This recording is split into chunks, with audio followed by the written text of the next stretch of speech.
오늘 드리는 말씀은 저의 일련의 신학적인 고민에서 비롯된 것입니다. 어떤 분들은 주가의 등락 때문에 고민하고 또 어떤 분들은 자식놈의 성적 때문에 고민하지만 저는 신학적인 문제를 놓고 고민을 합니다.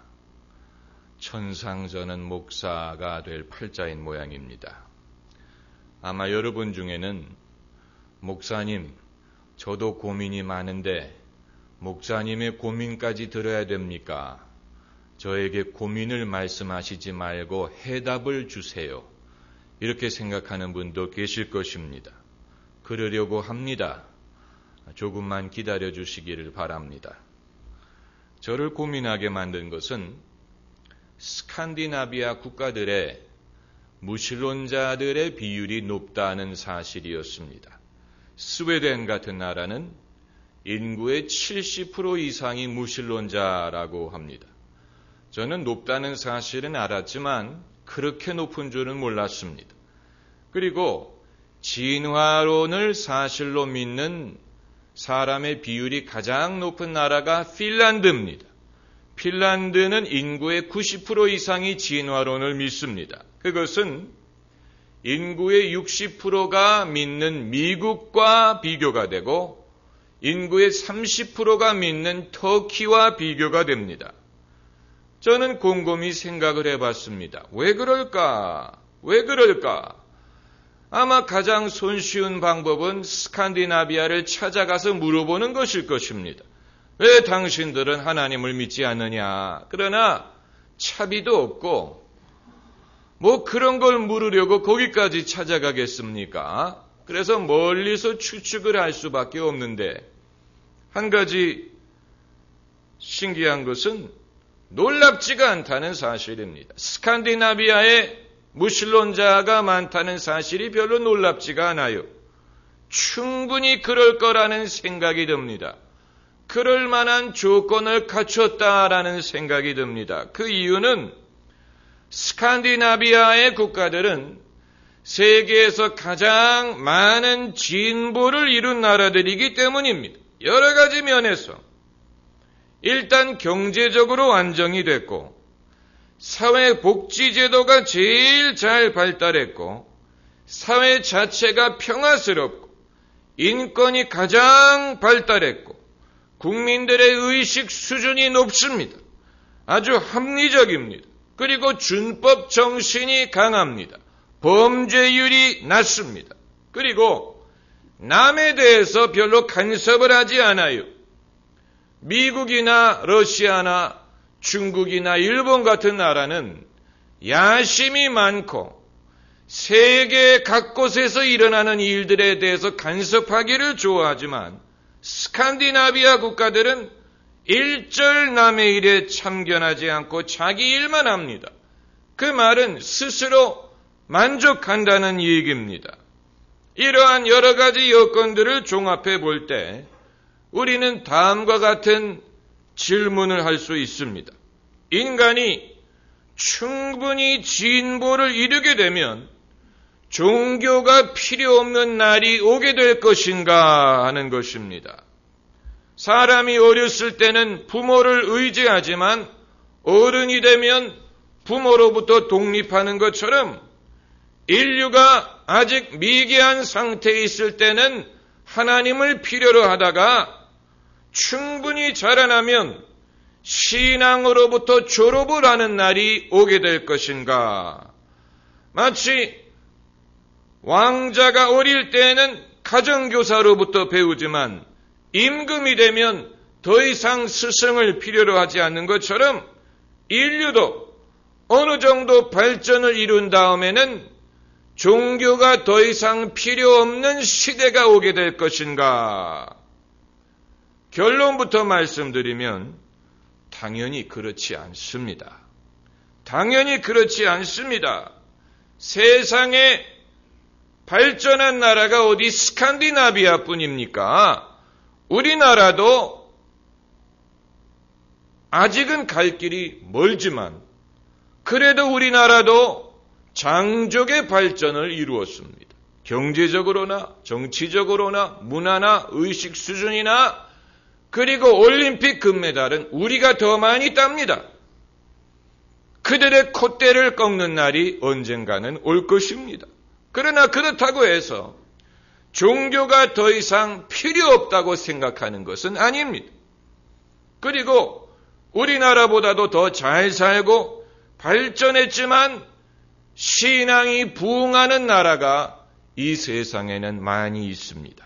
미국, 캐나다, 호주, 싱가포르 이런 나라들 우리나라보다도 더 많이 발전했지만 그럼에도 신앙이 부흥하고 있고 그리고 기독교는 아니지만 일본 같은 나라도 종교가 많고 대만의 경제적인 발전이 그들을 세속적으로 만들지는 못했습니다. 그리고 이슬람 국가들을 생각해 볼 수 있습니다.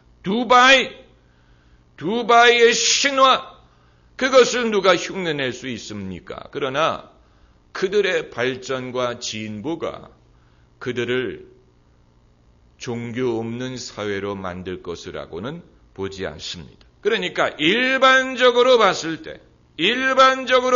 때 국가의 발전이나 인간의 진보가 종교를 반드시 불필요하게 만드는 것은 아니라고 볼 수 있습니다. 종교는 종교고 발전은 발전입니다. 종교는 외적인 발전으로 채워줄 수 없는 인간의 내면의 문제를 다루고 있기 때문에 그렇습니다. 아무리 전깃불을 환하게 밝힌다고 해서 사람 마음속에 두려움까지 쫓아내주는 것은 아닙니다. 또 아무리 좋은 음식을 먹는다고 해서 그것이 사람을 마음을 편하게 해주는 것은 아닙니다.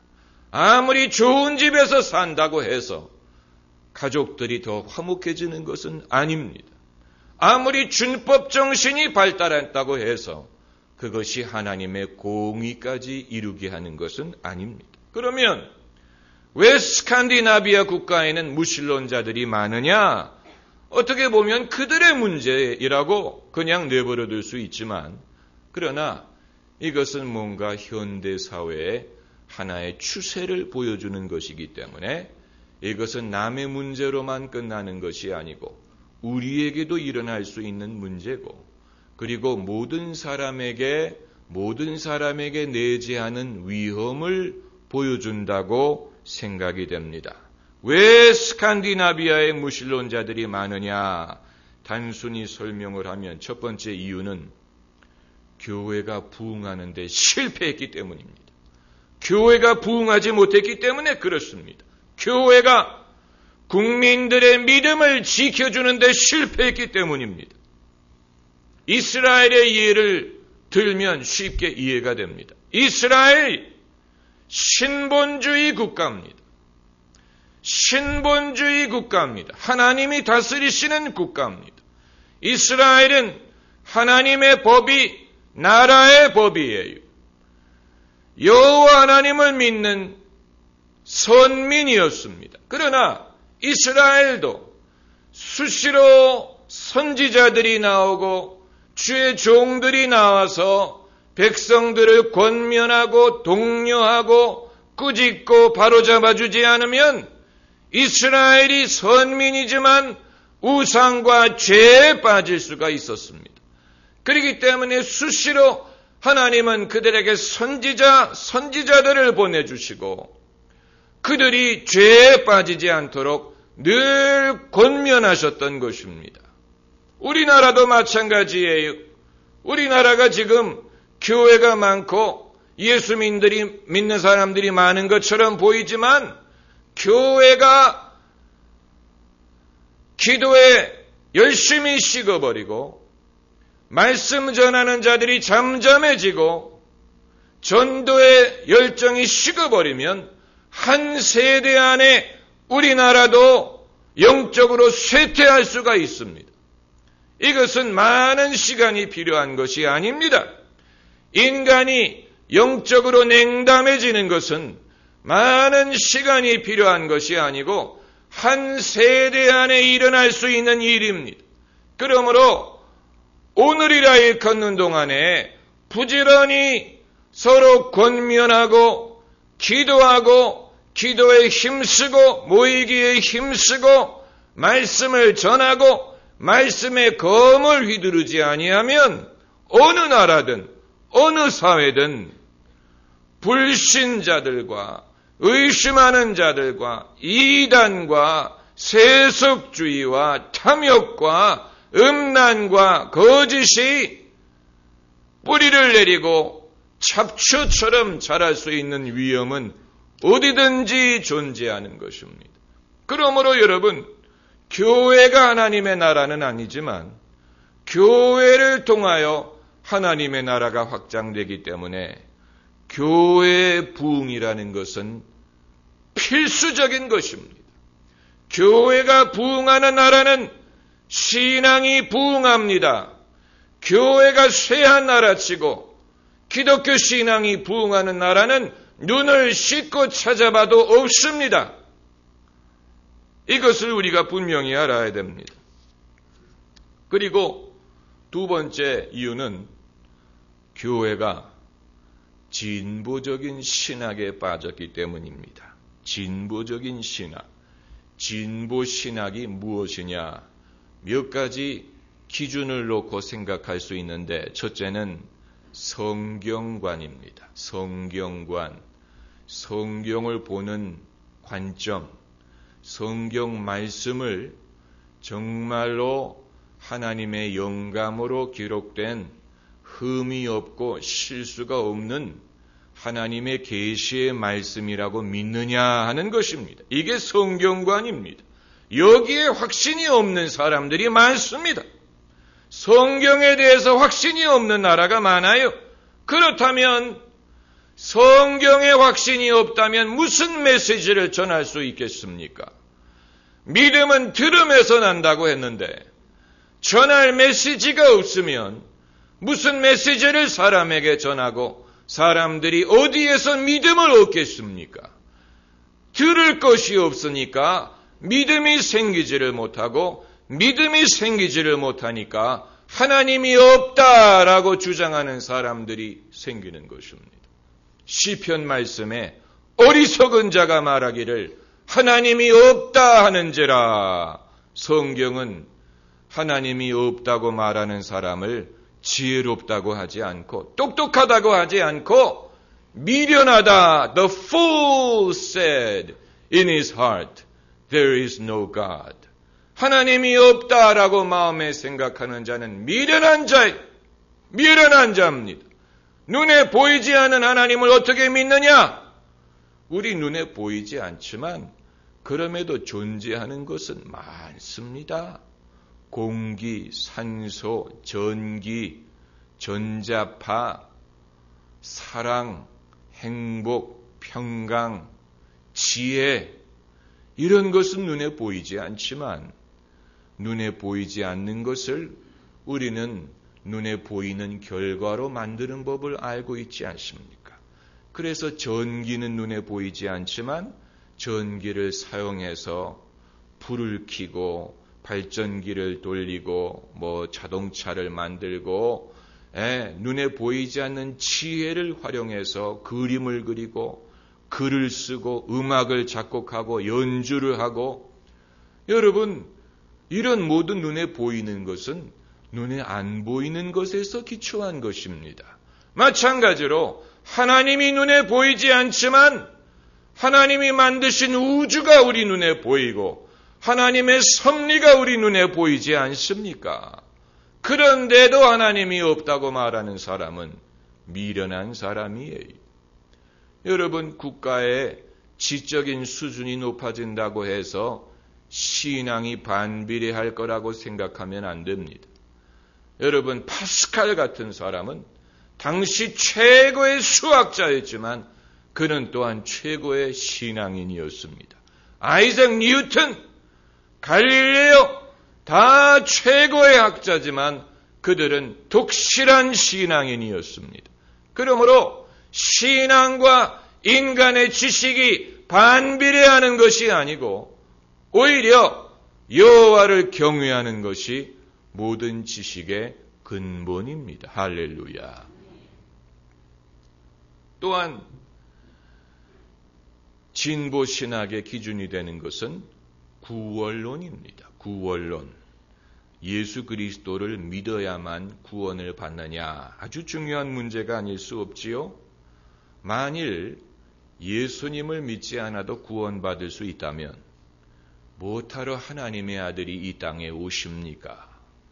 만일 예수님 없이도 구원받을 수 있다면 무엇하러 예수님이 십자가에 달리십니까? 예수님만 믿어도 구원받을 수 있다면 무엇하러 예수님은 온 천하에 다니며 만민에게 복음을 전하라고 명하셨겠습니까? 예수님 없이도 구원받을 수 있다면 무엇하러 하나님이 성령을 보내셔서 예수님을 증거하게 하시겠습니까? 예수님 없이도 구원받을 수 있다고 주장하는 것은 예수님을 부인하는 것입니다. 예수님 없이도 구원받을 수 있다고 가르치는데 사람들이 무엇하러 교회를 오겠습니까? 당연한 것이지요. 그리고 또 하나의 기준은 종말론입니다. 종말론. 인간의 진보와 하나님의 나라는 같은 것이냐라는 것입니다. 다시 말하면 세상이 살기가 좋아지고 범죄율이 낮아지고 또 병을 정복하고 가난을 극복하고 또 민주주의 사회가 되고 사람들이 살만한 그런 사회를 이루면 그 자체가 천국이 아니겠느냐. 이런 생각, 이게 진보적인 생각이요, 진보적인 신학입니다. 하나님이 말씀하신 천국이라는 것이 바로 이런 것이 아니겠느냐. 이 같은 생각을 극단적으로 한 사람들이 바로 공산주의자들입니다. 그들은 유물론자입니다. 그래서 영적인 천국을 믿지 않고 이 땅의 낙원을 이룰 수 있을 거라고 믿었습니다. 그러나 70년의 실험을 통하여 그들이 내린 결론은 인간이 바뀌지 않는다라는 사실이에요. 인간이 바뀌지 않더라. 환경을 바꿔도 인간이 바뀌지 않더라. 인간은 여전히 인간이더라. 그들이 내린 결론입니다. 사람이 바뀌지 않는데 경제가 발전하고 민주주의가 발전한다고 해서 이 세상이 낙원이 되는 것은 아닙니다. 인간은 여전히 죄인이고 인간은 여전히 탐욕스럽고 거짓스럽고 인간은 여전히 구원받아야 될 존재입니다. 아주 중요한 것입니다. 여기에 대한 해답을 얻기 위하여 오늘 본문 말씀을 우리가 읽는 것입니다. 오늘 본문 36절에 예수께서 대답하시되 내 나라는 이 세상에 속한 것이 아니라 만일 내 나라가 이 세상에 속한 것이었다면 내 종들이 싸워 나로 유대인들에게 넘기우지 않게 하였으리라. 이제 내 나라는 여기에 속한 것이 아니니라. 예수님의 나라는 하나님의 나라와 일치합니다.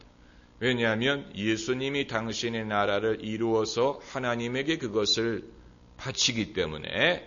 그런데 만약에 하나님의 나라가 이 세상에 속한 것이라면 예수님은 정치를 하든가 독립운동을 하든가 무장봉기를 하든가 로마인과 맞서 싸우든가 임금이 되려고 하셨을 것입니다.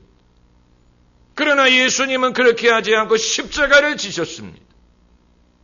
여러분, 예수님은 병자들을 고쳐주셨지만 그렇다고 이스라엘의 의료 상태를 개선하려고 하지는 않았어요. 예수님은 가난한 자들을 불쌍히 여기셨지만 가난의 문제를 해결하려고 하지는 않았습니다. 예수님은 로마 제국의 압제에 시달리는 이스라엘 백성을 권고하셨지만 독립운동을 하지는 않았습니다.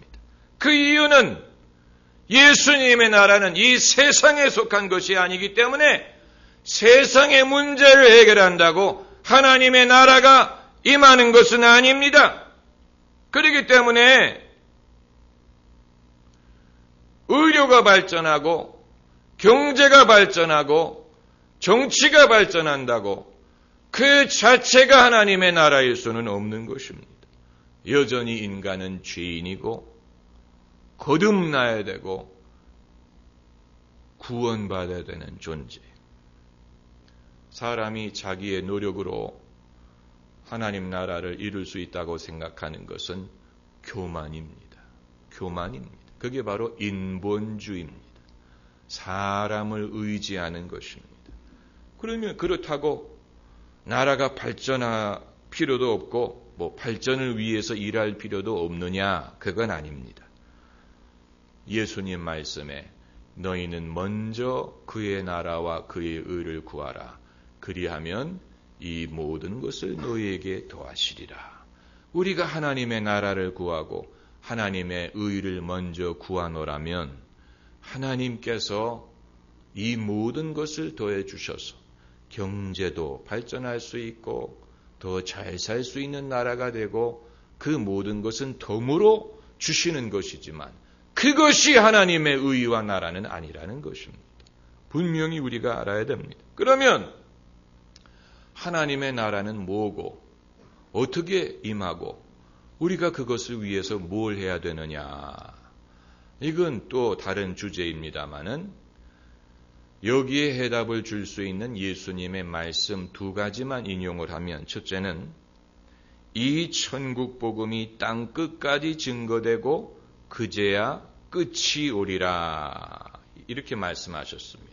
천국 복음이, 이 천국 복음이 땅 끝까지 증거되고 그제야 끝이 오리라. 다시 말하면 하나님의 나라와 복음을 전하는 것은 밀접하게 연결되어 있다는 것입니다. 하나님의 복음을 전해야 됩니다. 복음을 전하지 않으면 하나님의 나라가 임할 수 없습니다.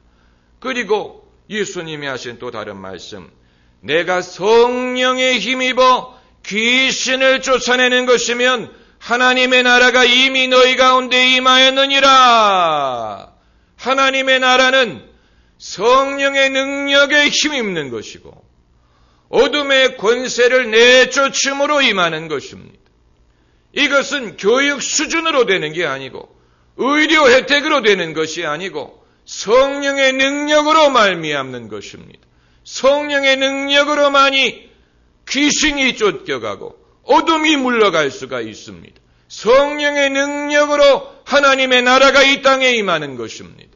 이것은 우리 힘으로 되는 것은 아니지만 하나님이 우리를 천국 백성으로 삼으시면 우리에게 성령의 권능을 주셔서 하나님 나라의 일꾼으로 삼아주십니다. 할렐루야.